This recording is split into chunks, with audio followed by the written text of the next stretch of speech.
Bonjour à toutes et à tous, soyez les bienvenus, ravis de vous retrouver pour ce nouveau direct de l'Est Éclair. Nous sommes au centre d'entraînement du Paris FC. Je m'appelle Mathéo, je suis journaliste pour l'Est Éclair. Je suis accompagné d'un autre journaliste de l'Est Éclair, Alan. Salut.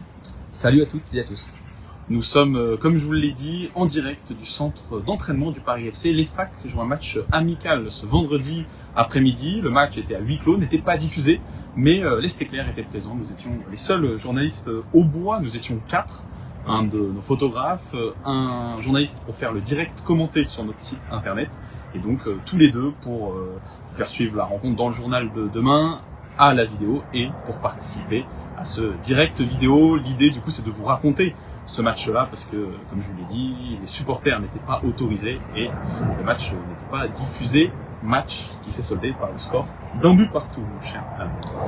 Oui, un score de parité avec une entrée en matière intéressante de l'Estac qui a vite vers le score par la recrue, Toufik Bentayeb, l'avant-centre arrivé de son club marocain, qui était l'an dernier à Rodez et qui a déjà marqué pas mal de buts à Rodez, a tout de suite marqué de son empreinte son nouveau club avec un but tout fait, parce que c'est une récupération de Martin Adlin sur une passe latérale d'un défenseur parisien. Donc il a bien senti le coup, Martin Adlin, il a fixé le gardien pour ensuite glisser le ballon à Toufik Bentayeb, donc qui n'avait plus qu'à inscrire dans le but vide. Donc voilà, la recrue alignée, c'est peut-être l'occasion de donner le 11 de départ de l'Estac pour ce match.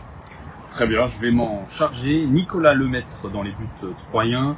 La défense était composée de Annie Souzenadji à gauche, Paolo Gozzi et Adrien Monfray dans l'axe, et latéral droit Lucas Marronnier. Au milieu, Mursi et Mille, Adlin derrière le buteur, donc Bentayeb, et sur les côtés, Jaurès, Assounou et Merwan Ifnaoui. On peut dire quasiment équipe type, à l'exception de Ouzenadji en latéral gauche qui remplaçait Bentayeb, qui remplaçait Ismaël Boura en sélection des Comores, et puis Mursi qui remplaçait Filippono encore juste. Plus Momo Diop aussi, il y avait quand même deux absents notables, Momo Diop et El Edrissi. Donc El Edrissi qui avait apparemment une petite charge musculaire après le match à Dunkerque, donc ménagé, et Momo Diop aussi, un de 0 aussi, qui avait quand même beaucoup de jeunes qui sont entrés au compte-gouttes en deuxième mi-temps, puisque au final, il y a eu 11 changements sur la deuxième mi-temps, avec même le gardien, Konaté, qui est rentré à la place de Lemaître. Il a changé le voilà. Il a fini un match. Au fil des minutes, on a vu rentrer des jeunes, Titi, Hamdi, même des joueurs qu'on n'avait quasiment jamais vus, même jamais vus en pro, comme Chupin, comme Diallo, comme Doncor aussi, voilà. Beaucoup de jeunes. Et puis il y avait la dernière recrue estivale de l'Estac aussi qui est rentrée en jeu. J'ai noté vers la 60e minute de jeu, Elijah Odede ou Odidi. À l'anglaise, on dit Odidi, donc pour les Français, ODD, donc on va dire ODD, on est français. Qui a quand même montré son pouvoir d'accélération, qu'il est rentré ailier gauche, avec, comme on l'avait senti en tout cas quand il est arrivé, comme vous l'avez dit à son arrivée, un joueur assez explosif. Là, sur son premier ballon, il a fait passement de jambes et après il s'est remis sur son pied gauche rapidement, avec un coup de rein assez impressionnant. On nous dit que c'est un joueur aussi plutôt altruiste dans les 30 derniers mètres. Effectivement, on l'a vu effectivement chercher ses partenaires. C'est pas un joueur, c'est pas un tout droit comme on dit. C'est pas un joueur très individualiste, plutôt un joueur d'équipe dans les 30 derniers mètres. Alors, on n'a pas vu beaucoup pour se faire une idée précise et approfondie du joueur. Sur Bentayeb, l'autre recrue, ce qu'on peut dire, c'est qu'il n'est pas un 11 qui était dans le titulaire à la pointe. La seule parmi les 3 dernières recrues. Parce que Gambor était aussi en sélection, le défenseur Gambor. Donc Bentayeb a marqué, plutôt aussi un joueur complet, comme a dit l'entraîneur Stéphane Dumont, on a vu aussi beaucoup défendre, tacler, gratter des ballons dans le camp adverse, gaucher aussi, et qui prend aussi la profondeur. Par contre, ce qu'on peut tout de suite dire aussi, c'est lui qui cause directement l'égalisation parisienne. Pour la raconter, puisque le match n'était pas télévisé, donc c'est une ressortie de balle troyenne avec un ballon donné par Nicolas Lemaître, le gardien, à Bentayeb qui décroche et qui veut tout de suite en touche de balle un petit peu trouver un coéquipier un petit peu à l'opposé. Et le ballon rebondit sur le ventre de son coéquipier Roman Mursi, et ensuite ça permet à Crasso, le Parisien, de se retrouver en fait face à Lemaître et de l'éliminer, puis de conclure pour égaliser. Encore un but donc donné clairement par l'Estac, comme ça avait été le cas déjà il y a une semaine jour pour jour à Dunkerque avec cette première défaite de la saison en Ligue 2, 2-0 et 2 buts aussi comme ça, enfin en tout cas le premier but qui ressemblait un petit peu à celui-là, un but donné suite à une ressortie de balle manquée tout simplement. Voilà, ça sera certainement l'une des leçons à tenir de ce match pour la suite, parce que ça fait partie des actes d'amélioration de l'Estac, de voilà peut-être d'être plus pragmatique, ça c'est le mot employé par Stéphane Dumont, peut-être d'alterner davantage, sentir quand il faut parfois ne pas prendre de tels risques dans la relance. Voilà pour le récit de ce match contre le Paris FC, club de Ligue 1 que nous vous avons raconté en direct. Juste, on nous signale qu'il y a un petit peu de vent, j'espère que vous nous entendez bien, donc on n'hésitera pas à coller notre micro à notre bouche pour que vous nous entendiez bien. Si vous n'avez pas suivi pourquoi l'Estac affrontait un club de Ligue 1 alors que le club troyen est en Ligue 2, c'est que c'est la trêve, tu l'as dit. Hugo Gambor en sélection avec le Centrafrique, Ismaël Boura avec les Comores et Mathis De Tourbet avec les U20 français. Et donc l'Estac pour rester en jambes a joué ici. Je vais peut-être vous montrer un petit peu, c'est aussi le but du direct de l'Est Éclair. J'en profite pendant que tu montes pour aussi ceux qui veulent nous écouter en podcast, parce que maintenant on est aussi en podcast sur toutes les plateformes. Raconter pourquoi ce match amical au Paris FC, c'est que l'Estac devait au préalable affronter la J Auxerre, à Auxerre, et puis il y a eu un petit couac puisque Auxerre a finalement décliné la rencontre et donc l'Estac a trouvé un plan B, on va dire, avec ce déplacement dans le Paris FC. On t'a montré à l'instant, donc on a vu qu'il y avait des travaux. Donc c'est le club racheté par la famille Arnaud, pour ceux qui n'avaient pas forcément suivi l'actualité du foot cet été. De grosses ambitions, des têtes connues à trois dans le staff de la performance et dans le staff administratif. Un club en construction, en plein développement, qui a de grosses ambitions. Donc il y avait d'ailleurs quelques recrues de marque côté Paris FC comme Jonathan Iconé, Amari Traoré, Kevin Trapp aussi en deuxième mi-temps. Donc il y avait quand même quelques noms, on va dire, en face, et l'Estac, on va dire, a bien rivalisé, donc pas forcément une grosse différence. Alors c'est un match amical évidemment, il y a des absents des deux côtés aussi, Kebal qui était absent côté Paris FC notamment. Donc je pense que c'est un match qui permet aussi peut-être d'évacuer un petit peu la défaite de Dunkerque qui était un petit peu restée en travers de la gorge. Et puis d'avoir des leçons à la fois collectives et individuelles sur les recrues. Malgré tout, je trouve que l'Estac n'a pas encore possédé beaucoup d'occasions. Surtout Paris FC, donc la solidité malgré tout, on le voit depuis plusieurs mois et encore depuis le début de saison est confirmé ici au Paris FC. Et offensivement, donc, écoutez, Ben Taïeb a marqué pour son premier match, a confirmé bien évidemment. On a vu quelques prémices aussi de ce que pouvait apporter ODD en termes d'explosivité. Je me dis qu'en fin de match, ça peut être intéressant quand vraiment il faut perforer les défenses adverses. On a encore vu Yves Naoui côté droit, je pense que ça va être là qui va être maintenant fixé. Après, est-ce qu'il y aura quelques surprises dans le mercato qui est fini, mais qui peut encore s'ouvrir, passer des joueurs libres.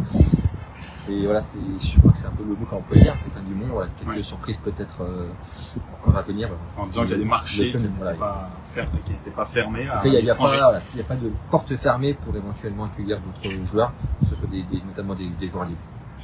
Voilà, pendant que vous écoutiez tes explications, je vous ai fait un petit tour du centre d'entraînement, un petit 360, et ensuite je vous ai filmé. Alors c'était pas très stable, je m'en excuse, mais pour ceux qui ont la vidéo, vous avez pu furtivement voir le bus de l'Estac qui est parti, qui a donc quitté ce centre d'entraînement du Paris FC. Qui est à Orly, on peut dire que je sais pas s'il y a eu des avions pendant qu'on parlait, mais il y a eu des avions pendant tout le match là. On est donc vraiment à Orly, quelques hectomètres de l'aéroport. C'est peut-être ça le vent qu'on entend dans les micros. Voilà, j'ai vu une question passer qui nous demandait, y a-t-il un problème avec Xavier Chavalrin? C'est vrai, au moment de dire le 11 de départ, même s'il n'y avait pas Diop, même s'il n'y avait pas Filippono, Xavier Chavalrin n'était pas dans le 11, il était là en tout cas, il est rentré à la 75e minute de jeu en numéro 10, à la place de, je sais pas qui précisément l'a remplacé, mais en tout cas le numéro 10 jusqu'à l'heure de jeu, je pense que c'était Martin Adeline. Oui, alors il a pris le brassard, parce que ça permet de répondre aussi directement à la question, est-ce qu'il y a un problème Chavalrin aujourd'hui, pas plus qu'il y a quelques semaines, c'est-à-dire que, comme on l'a écrit dans le journal, il est forcément déclassé, mais ça date pas d'aujourd'hui. Chavalrin a perdu son temps de jeu et un peu son statut de de titulaire de cette équipe. Voilà, il est là. De ce que je peux en entendre en interne, il est très utile, notamment auprès des jeunes. Chavalrin, voilà, il ne voit pas jouer son rôle de cadre, même s'il n'est plus titulaire. Quand il rentre, on sent pas un garçon désœuvré ou qui a abandonné. Au contraire, voilà, il avait le brassard, comme je l'ai dit. Il est rentré sous l'attaquant. On voit qu'il court, qu'il fait le Chavalrin, quoi. C'est pas, voilà, moi je pense que c'est pas un joueur qu'il faut enterrer. Je pense que c'est un joueur qui peut être utile en cours de saison sur le terrain, mais surtout sur la durée de la saison, parce que quand on regarde les joueurs un petit peu très matures, il y en a plus tant que ça dans l'effectif. Donc je pense qu'il aura ce rôle-là qui sera important, notamment quand il y aura des bas, s'il est là dans la saison. Donc voilà, non, il n'y a pas de problème, pas aujourd'hui plus qu'il y a 6 mois. Voilà, si vous nous rejoignez, bienvenue à vous. Vous êtes sur le direct de l'Est Éclair qui analyse le match entre l'Estac et le Paris FC. Débrief un peu différent pour nous, parce que normalement, on échange avec vous, parce que vous avez vu le même match que nous. Mais là, vous ne l'avez pas vu, le match était à huis clos et non diffusé. Donc on essaye de vous raconter ce match amical entre l'Estac et le Paris FC. Un partout à retenir. Première titularisation de Tofik Ben Tayeb, la recrue troyenne, buteur, et entrée en jeu de Elijah ODD. On a eu d'autres messages qui disent, y a-t-il encore des départs à venir sur le direct? Le seul départ qui, a priori, encore peut se passer, c'est celui d'Ismaël Boura, donc qui est en sélection et qui a des touches à l'étranger, notamment dans des championnats dont le marché est encore ouvert. Voilà, ça sera une question dans les prochaines semaines. Moi, j'ai beaucoup aimé la prestation de son remplaçant aujourd'hui, de Ouzenadji, le latéral formé à 3. J'ai déjà bien aimé sa rentrée à Dunkerque, avec beaucoup de personnalité, beaucoup de cran, beaucoup d'allant, beaucoup de courses vers l'avant. Voilà, moi, je trouve que c'est vraiment une option plus qu'intéressante. Et puis pour raconter, parce que vous n'avez pas vu le match, il y a eu quand même quelques occasions, au-delà des buts dans les deux camps. Martin Lin a raté un face-à-face. Il y a eu aussi une action d'Assoumou qui a trouvé les grands de trappe. Dans l'autre sens, il y a eu quelques occasions aussi du Paris FC. Donc je trouve vraiment un match équilibré, et dans le score et en termes d'occasion aussi. Justement, tu réponds un petit peu à la question qu'on avait, qui nous demandait pour qui était la possession dans ce match-là. Alors quand même plus le Paris FC, d'autant plus que l'Estac a marqué vite à la 6e minute. Et puis bon, Paris FC, voilà, forcément une qualité technique supérieure, comme du Lesmelou dans l'équipe de départ, Lesmelou devant Crasso, Cafaro, Julien Lopez, De Smet derrière, Maxime Lopez qui est rentré en cours de jeu, avant d'être sorti en fin de match un petit peu parce que sur la demande de l'arbitre, il a demandé à l'entraîneur du Paris FC en gros de le sortir, sinon lui allait le sortir en l'expulsant. Je sais pas quel mot il a eu, Maxime Lopez, en tout cas voilà, il est sorti en fin de match. Donc forcément possession pour le Paris FC, mais sans encore une fois avoir beaucoup d'occasions, autant que l'Estac au final. Donc voilà, plutôt assez intéressant à suivre ce match, assez d'intensité, voilà. Ouais. Des nouvelles têtes. Je trouvais que ça pressait beaucoup, c'était... Moi, un match de compétition, quoi, presque. Pour parler de compétition, l'Estac reprendra le championnat de Ligue 2 la semaine prochaine contre Nancy à domicile au stade de l'Aube. Et peut-être, alors je te lance sur ce sujet-là, sur Renaud Ripard. On a eu 2 messages de suite qui nous disaient... je vois des messages sur Renaud Ripard et sur Laroussi. Et Laroussi à l'instant. Alors Renaud Ripard donc, est libre, donc il n'a pas signé pendant le mercato ni à Troyes ni ailleurs, mais étant libre, il peut encore le faire. Voilà, l'entraîneur a parlé peut-être de surprises à venir. Je me dis que ça peut être de ce côté-là, effectivement. Renaud Ripard qui, je pense qu'elle ne serait pas contre rester à Troyes. En tout cas, il est tous les jours avec le groupe. Ce qu'on peut noter, c'est qu'il n'était pas là aujourd'hui et qu'il n'était pas non plus présent ce jeudi soir à la soirée des partenaires organisée pour la première fois par l'Estac et son président Edwin Pindi, pendant laquelle a été présenté l'effectif un par un. Donc, tous les joueurs ont été présentés un par un.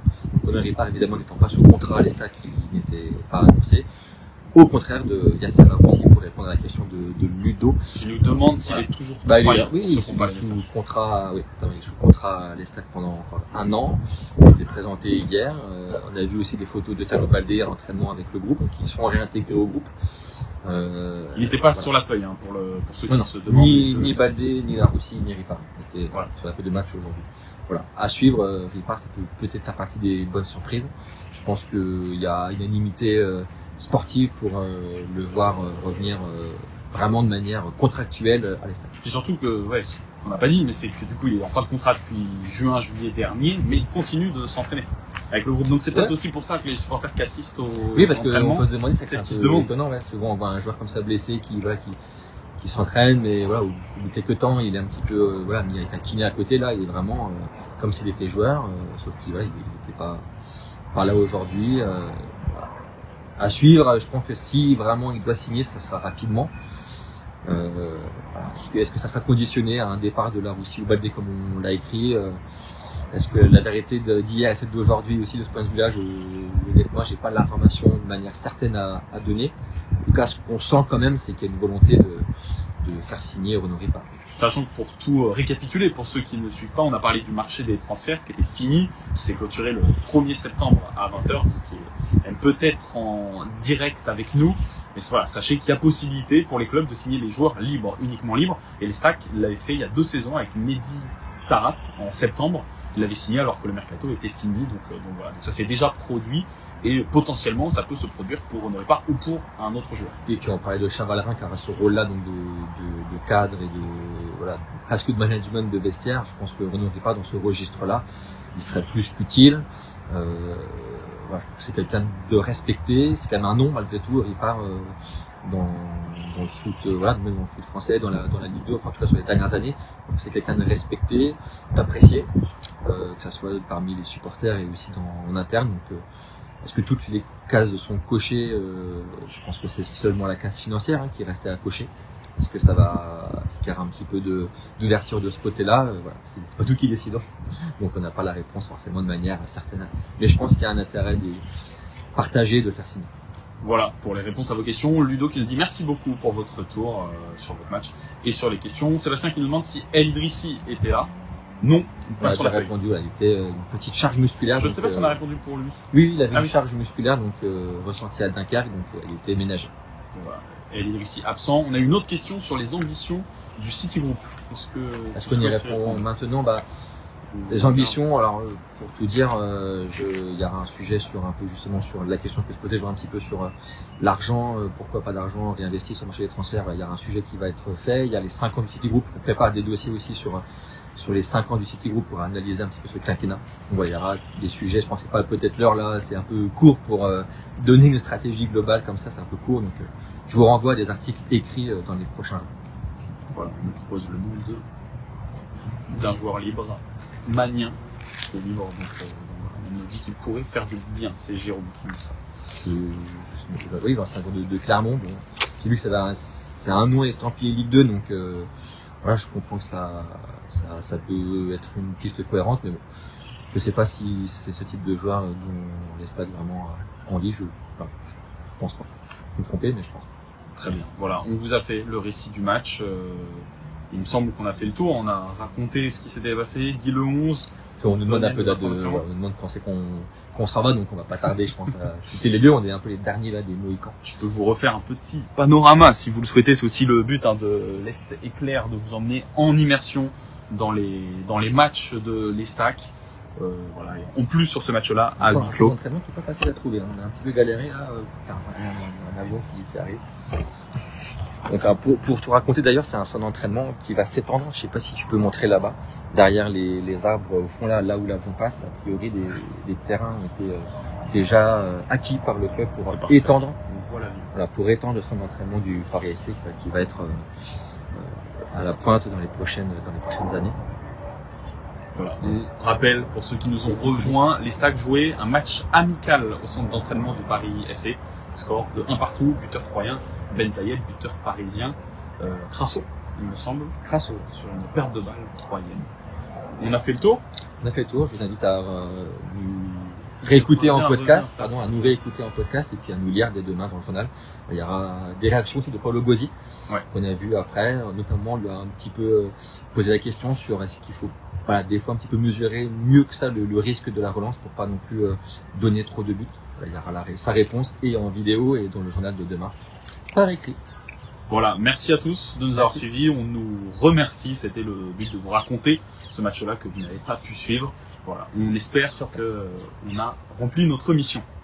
Merci à vous. On vous souhaite une bonne soirée et à très vite. Prochain match, Estac Nancy.